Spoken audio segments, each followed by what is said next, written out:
Yo, what is up, PK fam, and today I got a tutorial for you on how to vlog. So in this video, I'm going to be going over the types of vlogs there are and kind of the traits that make up what I consider a good vlog and just what most people consider, because, you know, I'm a viewer too. I have preferences and whatnot. To be honest, I would make like a flipping tutorial or some type of parkour tutorial, but if you followed me on Instagram, I kind of got concussed yesterday. Carpe diem, seize the frickin' day. Yeah, Latin, haha, dead language. Okay, so before you even think about like how to vlog really, you'll need to think about the supplies you need for vlog. One thing I like to brag a lot about is that my cinematic parkour video, not vlog, but kind of need even better quality for a parkour video. But anyway, I filmed my revive video completely just on my phone.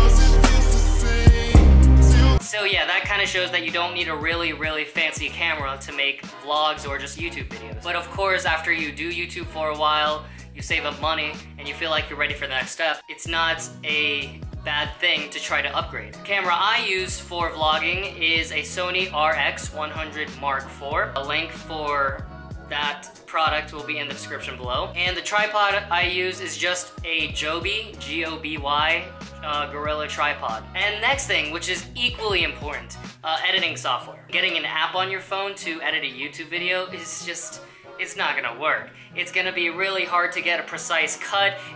There's like not even really that many good editing softwares. Use your computer or your mom's computer or whatever. The very first software I used to edit was Movie Maker for Windows. If you have Windows and that's all you have, it's a good starter. It gets the job done, but it's super glitchy, and I'd say upgrade from Movie Maker as soon as you can. The next little upgrade was when I got a MacBook Pro, and so that's Apple obviously, and I got the editing software iMovie, which is a free editing software. Yeah, free. And it actually does a lot. I'm surprised about how much it does, considering it's free. And then the next big jump I did was Final Cut Pro, which I edit on now, which you don't really need unless you want to do big editing type stuff with really specific transitions like this.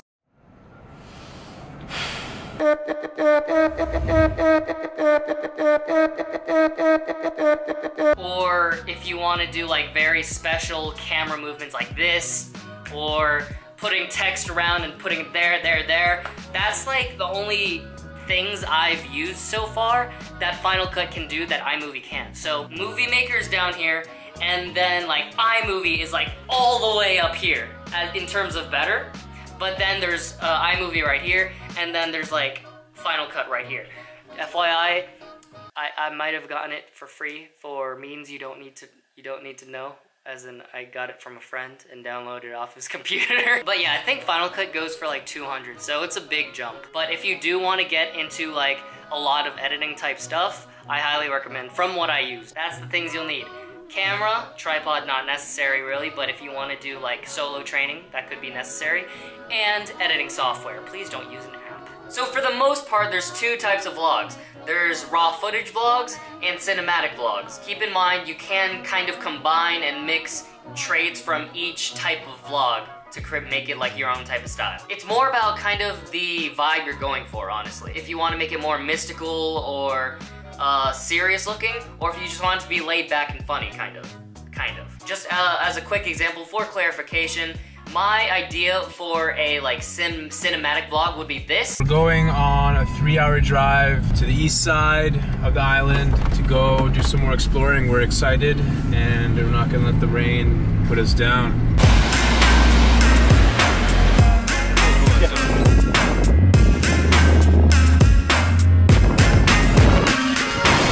We just drove the car all the way down this beach. So that was Sam Coulter. Link to his channel will be in the description below. He's an amazing cinematographer and he does do vlogs. So that's kind of like the extreme side of the spectrum of like a cinematic vlog. The other side, which is really quick pace, just get to the point of what you're talking about, kind of comedic, is the other type of vlog, which is this. Yeah. Other YouTubers will take their car to their old high school to pick someone up or just drive by, and there's like kids surrounding their car and it's all crazy. I've driven by my high school before and I fully know what to expect. But we'll do it anyway because the last time I brought it there, it got a bunch of views and you guys liked it so. But right now, I'm gonna go to my grandma's house while I wait for Taylor to get out of school because I have nowhere else to be and I just wanna drive around. So as you can tell, they're very, very different. They're both vlogs, but they have completely different vibes. Okay, so now that I've shown examples how to do each type of vlog, or both, and just mixing them or whatever. For cinematic vlogs, thinking ahead is everything. So obviously for my vlog to Arizona, I planned out the shots of me doing backflip from my house and then transitioning to a backflip in Arizona.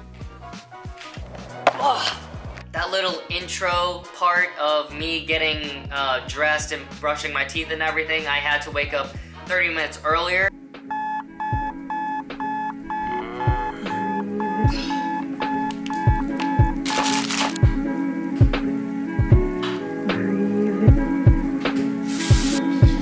Go too much into specifics on how to edit like really nice intro music type stuff because I'm honestly not the best at it, and it honestly takes just a bunch of trial and error, just playing around with a bunch of different transitions, different like colors of the video. Finally, the last thing that would make like your vlog definitely like super cinematic is whether you use letterbox effect. You know, it's those like black box things, rectangles, or whatever that you see in movies or Sam Coulter's vlogs or videos. I never found them that useful, so I never really used them, and it's honestly your choice. If you want to make it that cinematic and that noticeably like you're trying to make it look pretty professional. So going along with thinking ahead is honestly music, like for the edits that you want to make if you're gonna make a cinematic type vlog. Do you want it to be more upbeat or do you want it to be serious? Things like that, that's what you gotta think of. So that's another thing you have to think ahead for, and just look around on YouTube or whatever you use to find songs. Now for the other type of vlog, raw footage vlog, these tend to take less time to edit simply because you're just cutting each clip from where you're talking to where you're done talking, with the exception of you actually filming whatever content that you're talking about, whether that be a flip or pranking someone or things like that. My tips for this type of vlog is jump cuts. The notorious jump cut, the thing that kind of pisses people off but is actually pretty satisfying. If you don't know what a jump cut is, it is basically in post when you cut out the unnecessary, like, no audio parts of the clip. Like this.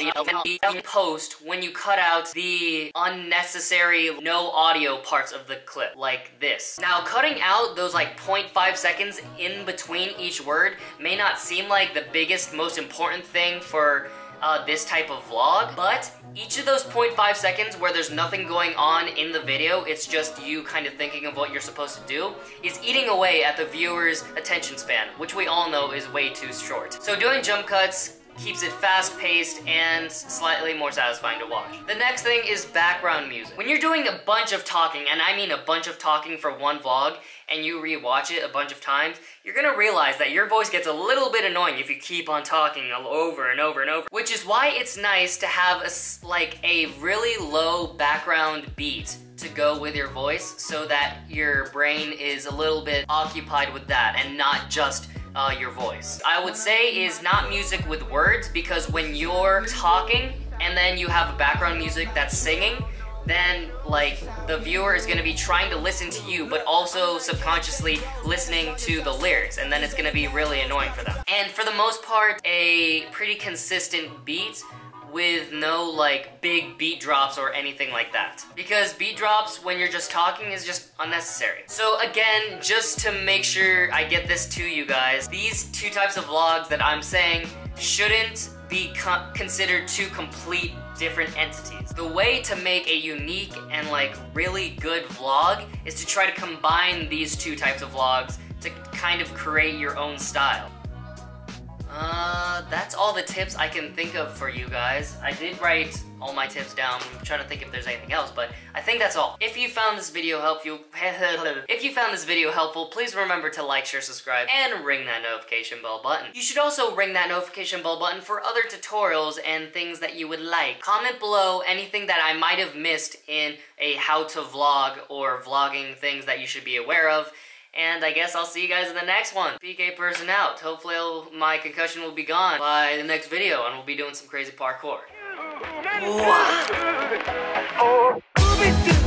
I wanna be like you. I wanna walk like you, talk like you.